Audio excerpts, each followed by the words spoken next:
دیکھو رسول کریم صلی اللہ تعالی علیہ وسلم نے حضرت انس بن مالک رضی اللہ تعالیٰ عنہ سے فرمایا، یہ بخاری مسلم کی حدیث ہے، صبح صبح سرکار کی ملاقات ہوئی تو نبی پاک صلی اللہ علیہ وسلم نے فرمایا، اور لفظ بڑے خوبصورت ہیں حدیث کے۔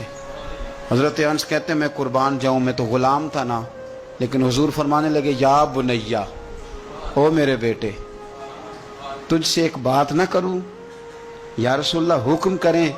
تو نبی پاک علیہ السلام فرمانے لگے، انس بیٹا پتر اس بات کو یاد رکھنا کہ جب تو سویرے سو کے اٹھے تو سب سے پہلے اپنے دل پہ نظر ڈالنا، دیکھنا تیرے دل میں کسی کا بغض تو نہیں، کسی کی عداوت تو نہیں، اور پھر قربان جائیں۔ نبی پاک صلی اللہ علیہ وسلم نے یہ نہیں فرمایا کہ تجھے اتنی جزا ملے گی، اتنا ثواب ملے گا، اتنا اجر ملے گا۔ کیا انداز ہے کریم محبوب کا، تیرے آگے ہیں یوں دبے لچے فصحا عرب کے بڑے بڑے، کوئی جانے منہ میں زبان نہیں بلکہ جسم میں جان نہیں۔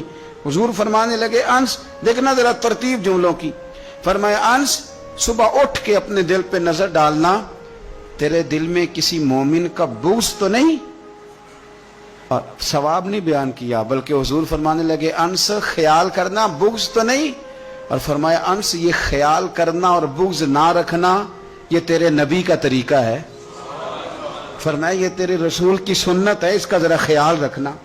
گویا حضور نے فرمایا یہ میری وصیت ہے، میرے اس طریقے کو ذرا جاری۔ سویرے اٹھ کے موبائل پہ نظر ڈالنا ضروری نہیں، کھاتا دیکھنا ضروری نہیں، سویرے اٹھ کے کوئی روب ڈالنے کے نئے نئے طریقے اور مال کمانے کے نئے نئے طریقے سوچنا یہ تو مردہ کر دیتا ہے دل کو۔ سویرے اٹھ اور سب سے پہلے دل پہ نظر ڈال، اگر تیرا دل بغض سے پاک ہے تو پھر انشاءاللہ تعالیٰ پیسے اگر آج تھوڑے بھی کمائے گئے تو نیند رات کو انشاءاللہ سکون کی اللہ عطا فرمائے، لیکن اگر اندر حسد کا، بغض کا، نفاق کا دھندا چل رہا ہے، دھندا۔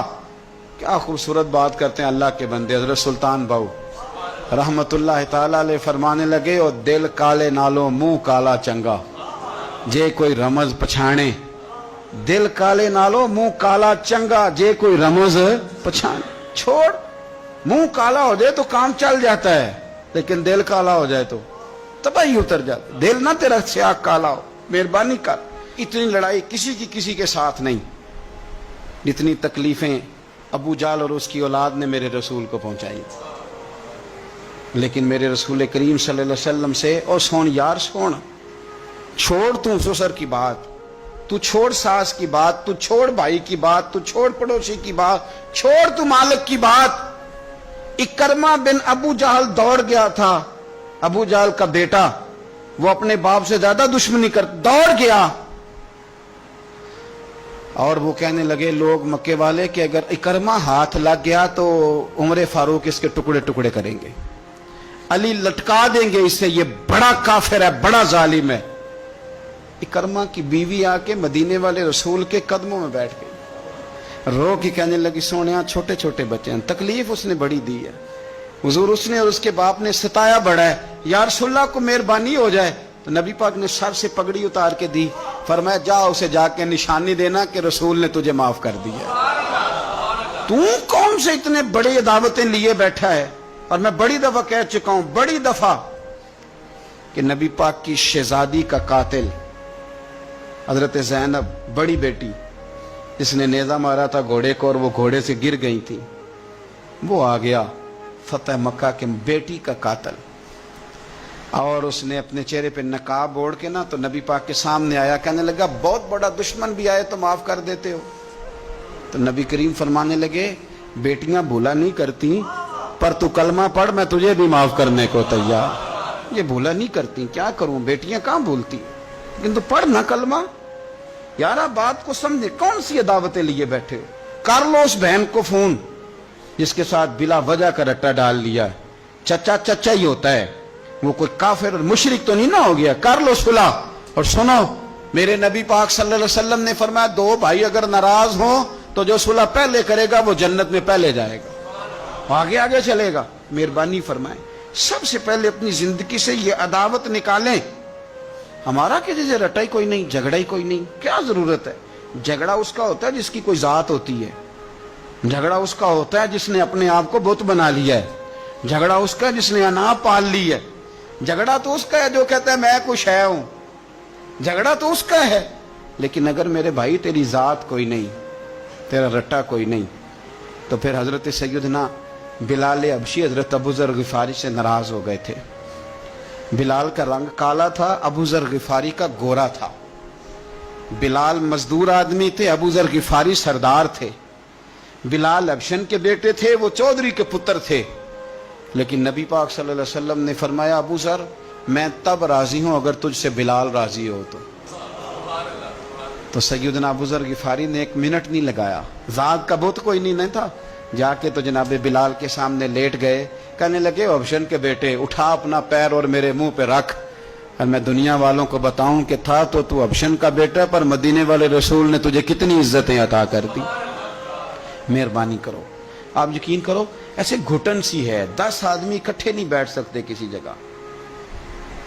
آپ یقین کریں 4 دوست اور بڑی پیاری باتیں کر رہے ہیں، وہ کیا خوبصورت ان کی گفتگو ہے، لیکن ایک اٹھ کے گیا تو 3 اس کی غیبتیں کرنے لگ گئے، ایک ان میں سے اٹھ کے گیا تو باقی 2 غیبتیں کرنے لگ گئے۔ لب و لہجہ اتنا سخت اور ترش اختیار کیا جس کی حاجت ہی نہیں، ضرورت ہی نہیں، یہ آپ کیا کر رہے ہیں؟ تو کبھی بھی اس طرح کا رویہ نہ، جس کی تعریف کر لی سو اس کی کر لی۔ اور میرے نبی پاک صلی اللہ علیہ وسلم نے فرمایا جس کی ایک دفعہ تعریف کر لو کوشش کرنا زندگی بھر دوبارہ توہین نہ کرنا، اپنی زندگی سے نکالیں گلا شکوا، تھوڑی دیر کے لیے سیکھ لیں معاف کرنا، عداوت کو نکال دیں، پہل کریں۔ اور 2 قدم ہوتا ہے انسان کے لیے، صرف 2 قدم، ایک قدم آپ نے اپنے نفس کی خواہش پہ رکھنا ہے، انشاءاللہ دوسرا قدم اللہ کے قرب کی طرف بڑھ جائے گا، اللہ کے قرب کی، صرف 2 قدم ہے، لمبا مسئلہ کوئی نہیں۔ تو پہلی بات محبت کے لیے یہ دیکھیں، اسلام نے نماز فرض کی، نماز بندے کا اللہ سے رشتہ ہے، لیکن فرمایا ورکعوا مع الراکعین، اکیلے اکیلے نہ پڑھنا، جماعت کے ساتھ پڑھنا، جماعت کے ساتھ۔ پھر فرمایا چھوٹی مسجد میں جمعہ نہ پڑھنا، جامع مسجد میں جا کے پڑھنا۔ پھر فرمایا جب عید پڑھنا تو کھلے میدانوں میں سارے مل کے پڑھنا۔ پھر فرمایا جب حج پہ آؤ نا تو تمہیں سکون شلوار قمیض میں ہے یا تہمت کرتے میں ہے، لیکن یہاں جب میری بارگاہ میں آؤ نا میرا دل کرتا ہے سب کا ایک رنگ ہو، سفید۔ اور بڑی خوبصورت حدیث ترغیب و ترہیب میں نبی کریم صلی اللہ علیہ وسلم نے فرمایا کہ جب لاکھوں حاجی میدان عرفات میں جمع ہوتے ہیں نا، میدان عرفات میں کوئی بہت عالیشان بندوبست آج بھی نہیں ہے، آج بھی لوگ چٹائیوں پہ بیٹھتے ہیں، اور اے سی والی بس میں بھی آپ بیٹھ کے جائیں تو پھر بھی کچھ نہ کچھ گرد آپ پر پڑی جاتی ہے، وضو کرنے جائیں تو پھر بھی کچھ نہ کچھ ریت سر میں، داڑھی میں، بالوں میں پڑ جاتی ہے، لیکن لاکھوں لوگ آئیں پر اکٹھے ہو کے آئیں۔ اکیلے اکیلے کوئی میدان عرفات میں جائے اور 9 ذی الحج کے علاوہ جائے تو یہ مقام اسے نہیں ملتا، لاکھوں آئے، اکٹھے آئے۔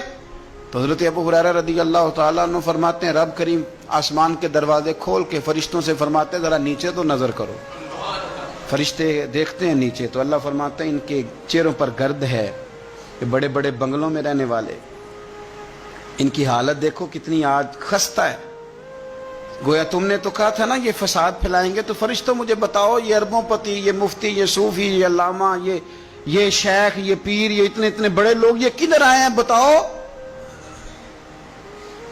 تو فرشتے عرض کرتے ہیں اللہ تجھے راضی کرنے آئے، یہ لاکھوں لوگ گھر بار چھوڑ کے تجھے راضی کرنے آئے۔ تو میرے نبی پاک علیہ السلام فرماتے ہیں پھر رب فرماتا ہے تم گواہ ہو جاؤ میں نے ان سب کو دوزخ سے آزاد کر کے ان کے لیے جنت کا فیصلہ کر لیا۔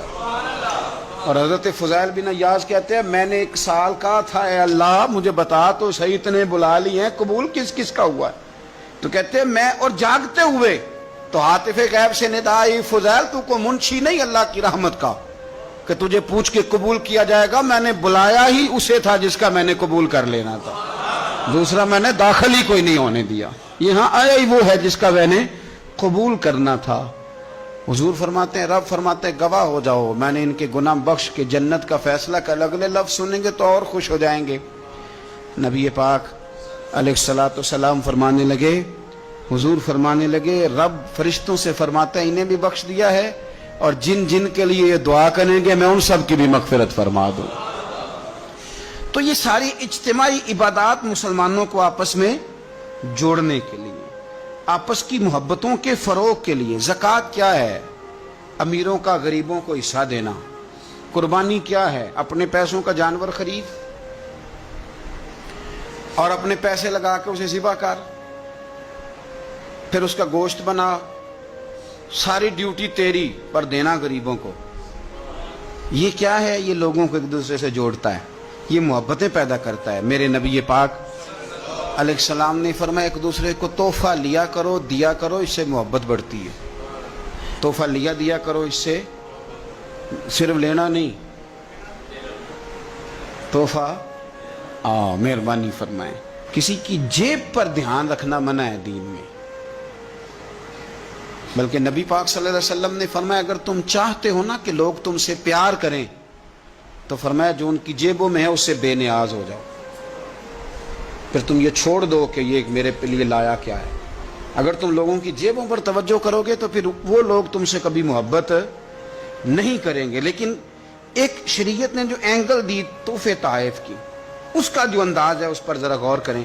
حضرت جابر بن عبداللہ رضی اللہ تعالیٰ عنہ فرمانے لگے کہ میری اماں نے نا حریرہ بنایا. عرب شریف میں کھانا بنتا تھا حریرہ. میرے والد گرامی نے میری ماں سے سفارش کی، ان کے والد حضرت عبداللہ ابن عمر یہ میدان احد کے پہلے شہید ہیں، اور نبی کریم صلی اللہ علیہ وسلم نے فرمایا تھا جو جو شہید ہوا رب نے اس پر پردے ڈال کے بات کی، لیکن جابر جب تیرے والد گئے ہیں تو رب نے بے پردہ گفتگو فرمائی ہے. اتنا بڑا آدمی حضرت عبداللہ ابن عمر رضی اللہ تعالیٰ. تو انہوں نے نا اپنی بیوی سے کہا کہ اچھا سا حریرہ بناؤ، میں نے سرکار کی بارگاہ میں پیش کرنا ہے. تو کہتے ہیں بڑا پیارا، میری ماں نے نا بڑی خوشبو اس میں سے آ رہی تھی، وہ تیار کر کے اور بڑے برتن میں ڈال کے اوپر سے ڈھک کے مجھے دیا. جب میں نبی کریم صلی اللہ علیہ وسلم کی بارگاہ عالی مرتبت میں پہنچا تو اس کی خوشبو تو دور سے آ رہی تھی، اور ویسے بھی اللہ تعالیٰ نے غیب کی کنجیاں حضور کو عطا فرمائی ہیں.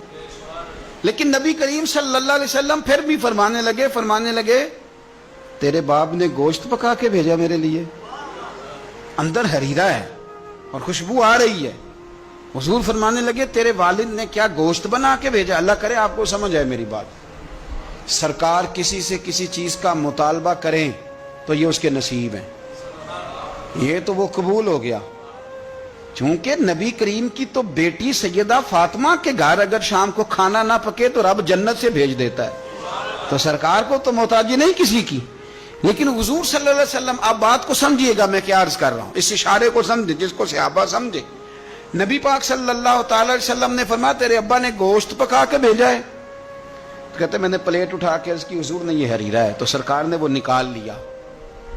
کہتے ہیں حضرت جابر ابن عبداللہ کہ میں چونکہ پختہ عمر کا نہیں تھا، میں واپس گیا، میں نے جا کے عرض کی کہ ابا جی نبی پاک صلی اللہ علیہ وسلم کو تو پتہ تھا حریرہ ہے اور اس کی خوشبو بھی آ رہی، پھر حضور نے یہ کیوں